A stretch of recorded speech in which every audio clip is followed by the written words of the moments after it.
Hi, my name is Rob O'Toole, and I'd like to share with you a freeware program that I've written called a viewer for Windows. And basically what it does is allows you to open, view, change, and save image files on your Windows computer without a lot of complexity. So fundamentally, I guess the program has three primary windows. This one here, which allows you to open an image. A second one we'll see in a minute that lets you view the image and make changes to it, and a third one that allows you to customize effects. So we'll start off by talking about this open window here. So there are 5 ways to open up a file. The first is to just take an image file and just drag and drop it onto the open window there. Now it can be a shortcut to an image file or an image file itself, and there we've opened up the image in the viewer. So we'll close that. We'll talk about this viewer window in a moment, but just finish off talking about opening up files. Another way is to just click on this icon here of file folder, and then you can just it'll open up the last file folder that you opened the file from and allow you to bring an image in from there. The third way is if you have an image in your clipboard, you can just click on that image there of a clipboard, and it'll bring it in to the viewer. The fourth way is by clicking on these scissors. That'll open up Microsoft's snipping tool that comes bundled with Windows, and I'll just click that. What that'll do is it'll minimize this window in case what you wanted to snip is underneath it. But we'll just show it to you in action. Click that.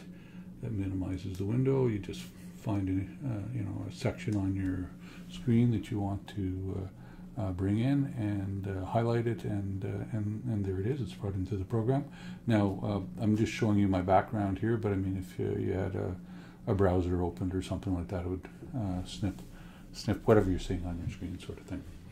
And then the last way is kind of unique to this program here, so you remember you've seen it here first. I don't think it's I've seen it in other programs, but it may be, but if not, you've seen it here first. So what it is allows you, if you have an image up on the file, here I've got it up in another viewer program, but you could have it up in your browser or something like that. All you do is you click this button here, minimizes that window. Just go find your image and click on it, and then so it's brought it into the viewer. And as you can see, it's taken away the headers here, as well as this kind of frame here, if you will. But it doesn't always work, but sometimes it works, and it's a good quick way to bring in an image. In any case, here we have an image in the viewer, so we'll talk about the viewer. There's a whole bunch of controls that you can use along the side here, and we'll talk about them in detail a little later. But I'll mention many of them work the same way, in that they have tooltips that tell you, how you can use them in conjunction with various keyboard keys to change their behavior a bit. You can also take this little line here and drag it over that way to minimize the words, and the tooltips will still appear, but you may be more comfortable using it with the words too as well. In any case, the first tool is a level tool, and what you do, so what this is a scanned image of a document that I scanned a little crooked, and so what I want to do is straighten it out. So I'm going to just take 2 points on this document that would otherwise be horizontal had it not been crooked, and I'm just going to click on the first point and the second point, if you will, and that'll straighten the image out. Now I can also rotate this image so it's rotated so that it's straight. I can also rotate it by clicking on this rotate button there. So I'm clicking it with the left mouse button to turn it, I guess that's counterclockwise, and the right mouse button to turn it clockwise. With respect to these little other options here, where you see the pop-up, if I hold down the shift key, I'm holding down the shift key, it'll spin twice as fast. So let it go, it'll slow down. Press the control key, it'll go 5 times as fast. I press the Shift and Control key, it'll go 10 times as fast. All right, and also I think with this control, if you press the Alt key, it'll snap it to the next 45-degree stop point. Zoom works kind of in the same way. You can zoom in and out. You can speed it up if you want. You can also use your mouse wheel on this one to zoom it in and out. The crop tool allows you to crop a portion of the image and work with it instead. I'm going to skip down here to the reset tool to show you how that works. So if I want to reset the image back to where it was when I started, I just press and hold that for 1 second. It's designed that if you so you make some changes here, I'll change the rotation and the zoom level. If you just click on it, it won't reset it. You have to click and hold it for a second just to be sure that that's what you want to do. Also, with all of these keys here, if you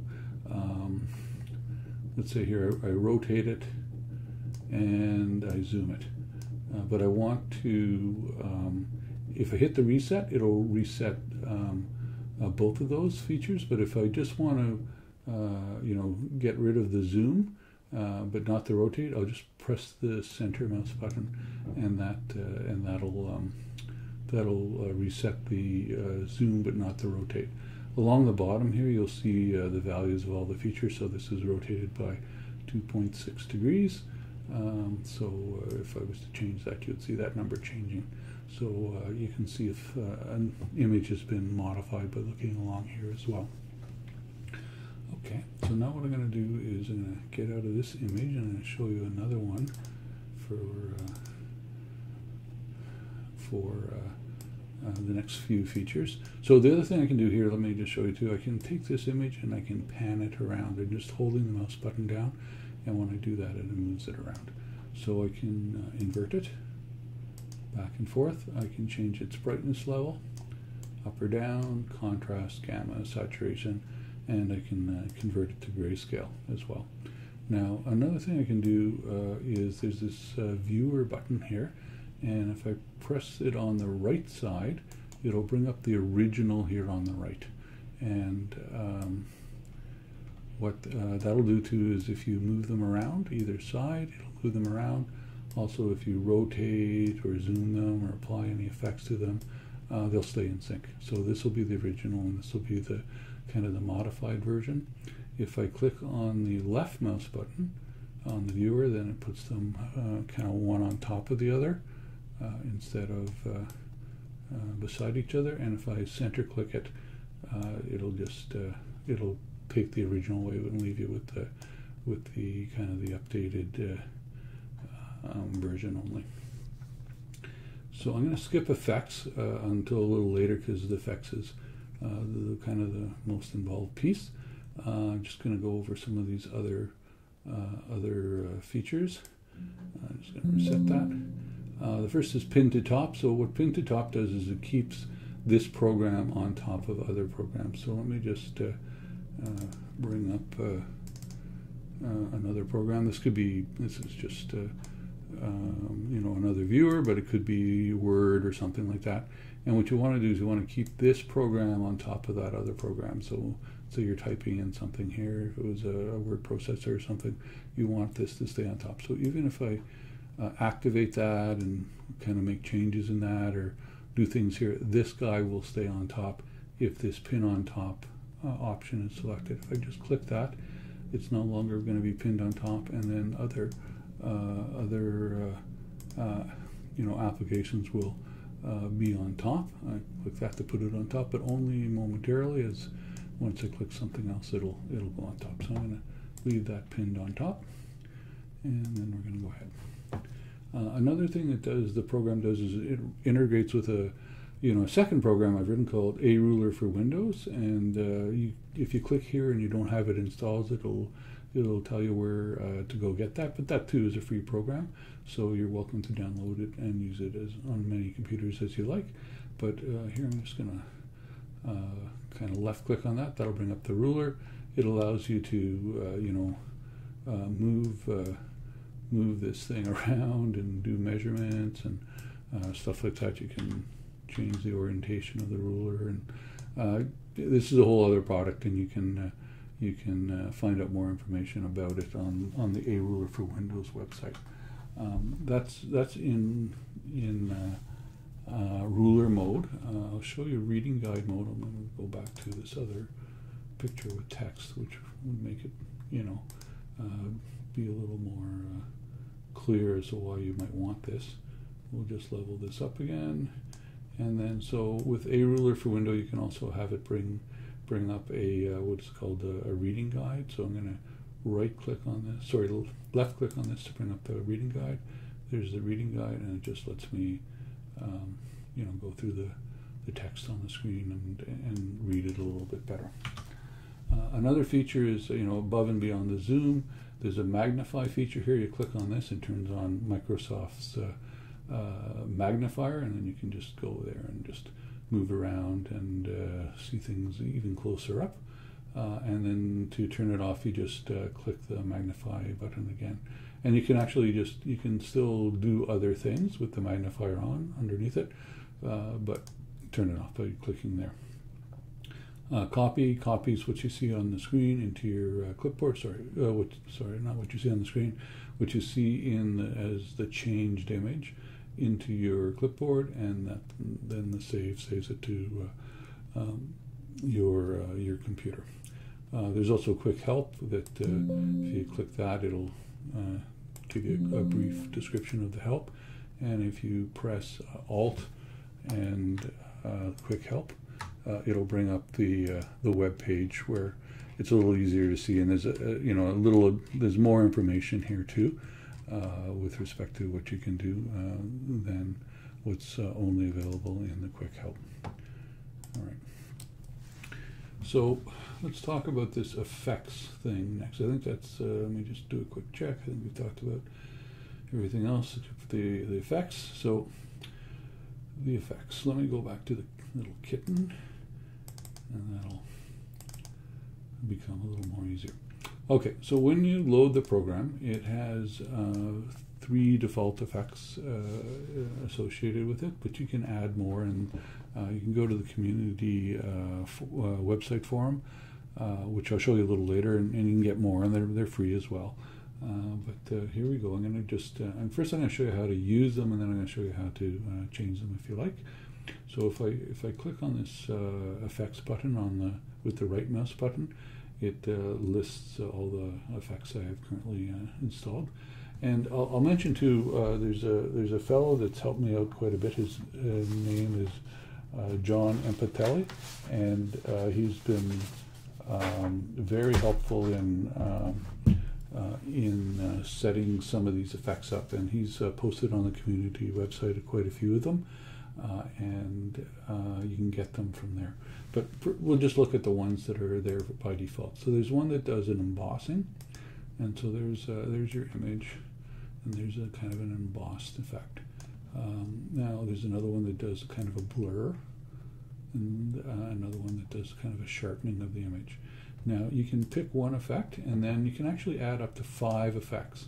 So I could start off with a bit of a blur, and then do a sharpening, and I can even add more after that sort of thing. And how that works is you just click this button here to add another effect, the green button, and the red button to remove an effect, and this blue bar here to just say, okay, we'll go with those, and then that's chosen those. Okay, so let's, I'm going to press that reset button to put everything back to the way it started, and I'm going to go into the effects, and we're going to show you how to change those. And don't be scared when you see this next screen, but it's where it's optional. You mean you don't have to do it at all, but what it allows you to do is change effects. So I'm going to click that, and what it'll do is it'll list here all the effects that I have.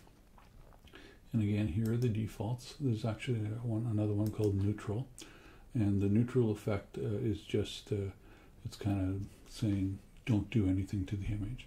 So this will be the image that that's kind of the original image with the effect applied that you see here. So here's an emboss effect, here's that blur effect, and here's the sharpening effect that we saw earlier. So I'll just walk you through this. So what you can do is you can either enable or disable effect. So if you enable an effect, it'll show up on that other window that we saw in the viewer where you can have up to 5 effects compounded. If you disable it, it'll turn it kind of italics here. It means it's still there, it's still in your kind of library, but it won't show up on that other window. So this is a way to have you know, a bunch of effects that aren't cluttering up that other window if you want to hold on to them. So so there it is. So that's this enabled. This matrix thing is about a sharpening or unsharpening matrix, and you can Google that for more information, and maybe look in the help, and probably don't have time to explain it all, but there it is there. You can also modify the colors of this. So let me just show you another example here. I've got one here called Irish, and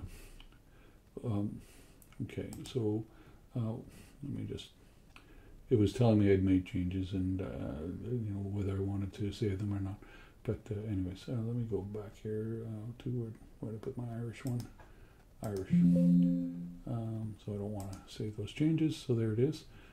So here's the Irish effect. What I've done is I've taken away a little of the green, I've added a little more green, sorry, I've taken away a little red, added some green, and taken away some blue. So colors in an image are made up of red, green, and blue, and so you can tweak the kind of the overall tint of the image by fooling around with these colors here.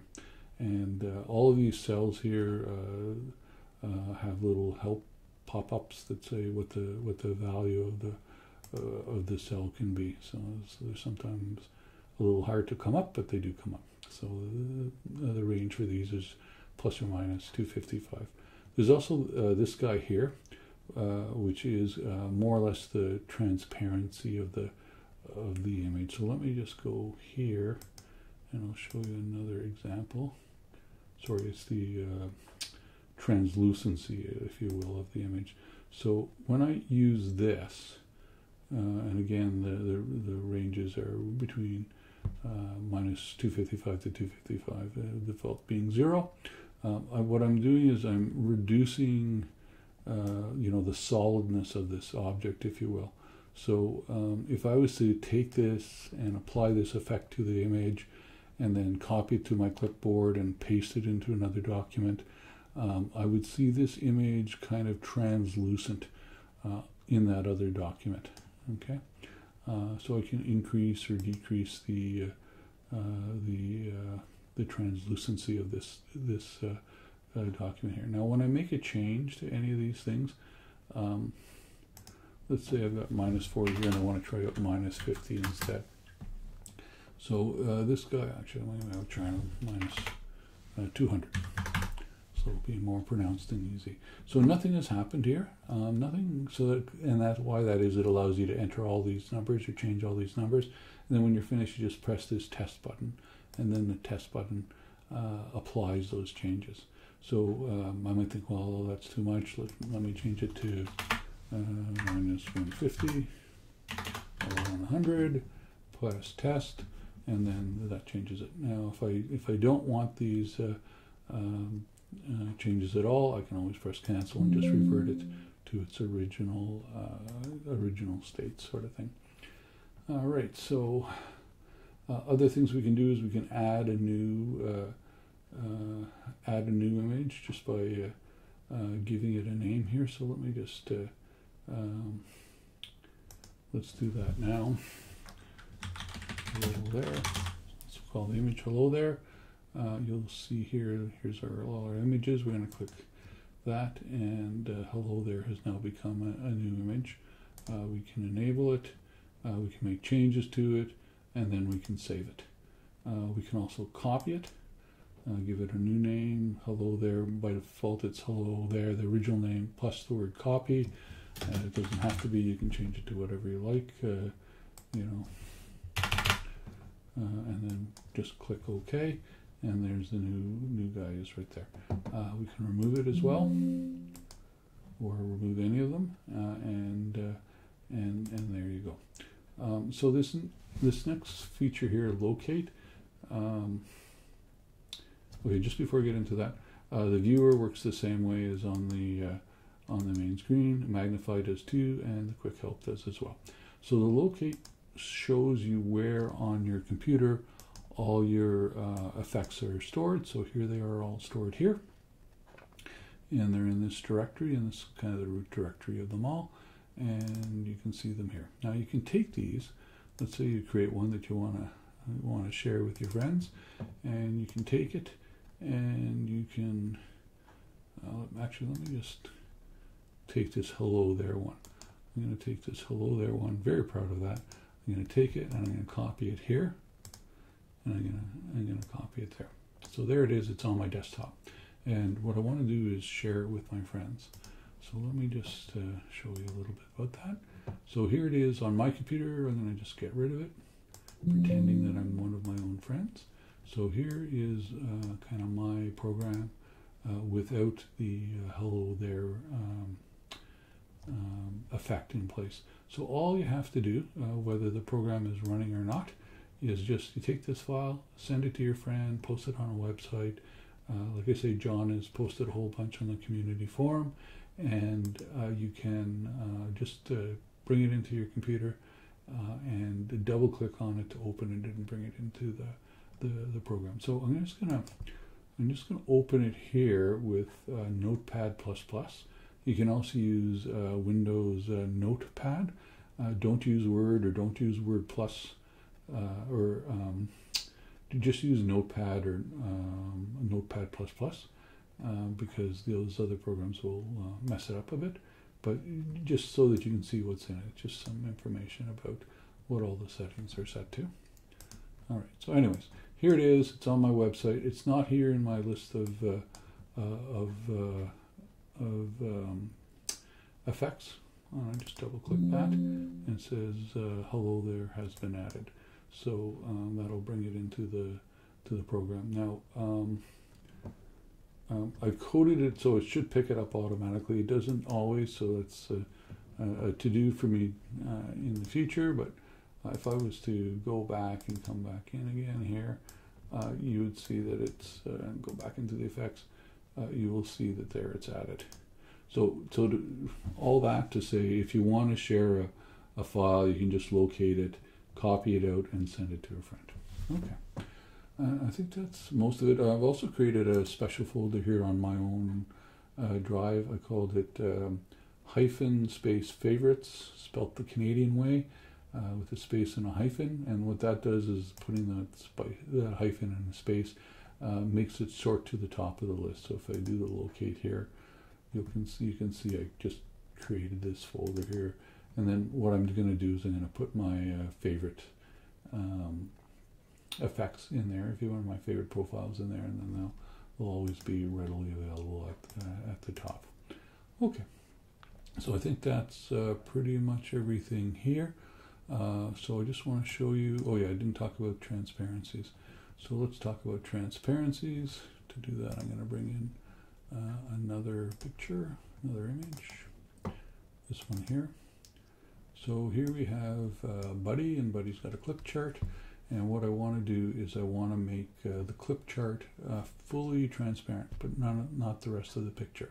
So I'm just going to go into the effects, and then what we can do is let's just I've got one defined, but let's just add one in.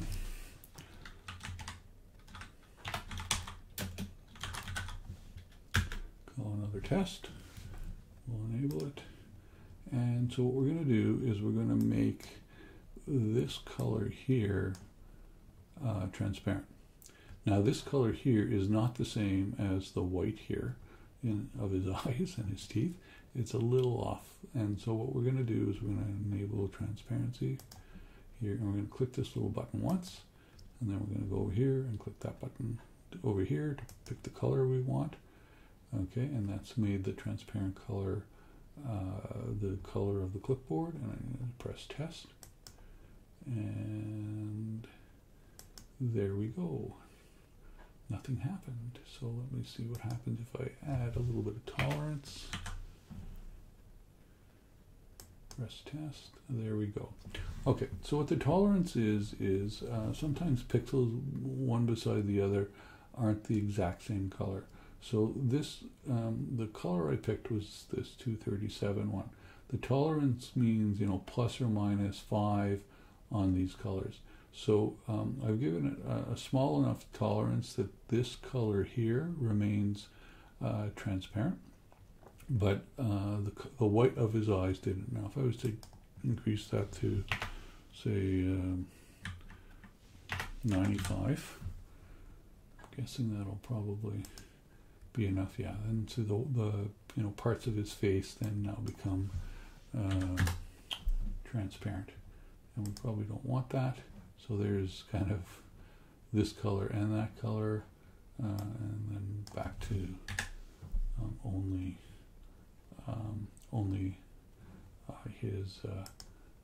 his clipboard. So there you go. So let's just so that's good. We're like that one. We're going to call it another test. It'll be enabled when we save it. So let's save it, and there it is, another test. Okay. So I think then we've pretty well described everything in here, other than we can also add some notes in here if you want, or put in a hyperlink or something, a link to a website or something like that in there as well. So let's just save that, and we'll close it.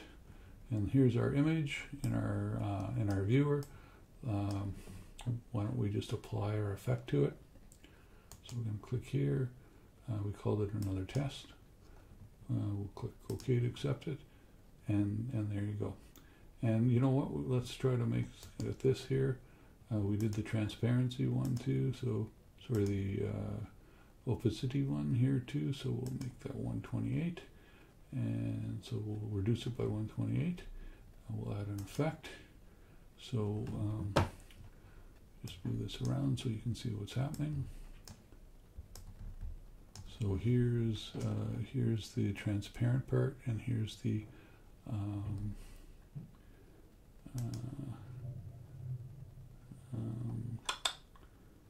where are we? Another test. There we go. All right. So his eyes are going to be transparent. So his eyes should not be transparent, and his the whole thing is going to be translucent, and his eyes and clipboard will be. Can't remember if his eyes will be there or not, but anyways, we'll click that, and there we go. So yeah, his eyes weren't. So you can see this is a little faded, but this is fully translucent. And I would copy that into another program like Snagit, but I'm using Snagit now to record this. So I found sometimes if I do that, it kind of locks up my machine. Snagit doesn't like going into Snagit always when the Snagit recording software is running. But I could copy that, or I could save it to a file. And save it to a file, and when I save it to a file, the original document is called Businessman JPEG. It's going to say Businessman adjusted by a viewer for Windows, so it'll always tack that little bit on the end so you don't accidentally overwrite this. But you can call it, you know, whatever you want to call it by changing the name. Now, if you have a transparent or translucent portion to your website, and you save it as a JPEG, that information won't carry through on a JPEG. It has to be a PNG file. So if I attempt to save it, it'll just give me a little warning saying it compares transparencies. Do you want to save it as a PNG file as well? And if I say yes, that's how it'll save it. So now if I get out of this and go back in here, there's my new document. And as you can see, even through the kind of the image here, it's a little more translucent than the original. Okay, so that's most of the program. Just back to this main window for a bit. If you click on the About Help, you can get the help, the quick help for this window, the online help. Here's the community support forum that I talked about. We'll go to that, and so these are various programs I've written. Here's the A Viewer for Windows one. So general discussion. Here are some effects that John has posted, so thank you again, John. And John, thank you for all the help you provided in, giving guidance on what you think would be good in this program and not, and as well as some testing that you've done as well. So, anyways, here's the effects John has posted. I think he's going to post some more. But if you were to take this file and download it, it's a zip file, unzip it, there'd be a whole bunch of effects in there that you could just bring into the program. All right, and then we'll go look at the website. Copyright and license. So you can look this up here. Here's the copyright it uses, but basically it says you're free to use it how you like on the program on any computer. All right, and so this last thing here is an automatic check for updates. So if you have this checked, as it is now, it'll automatically check for updates every time the program starts, but to a maximum of once a day. And if you uncheck it, it won't. So I'm going to check it, and then there it is. That'll be doing that. So that's the program in the nutshell. I hope it'll be of good use to you. I've certainly enjoyed writing it, so I hope you enjoy using it. Thanks very much for your time. Bye now.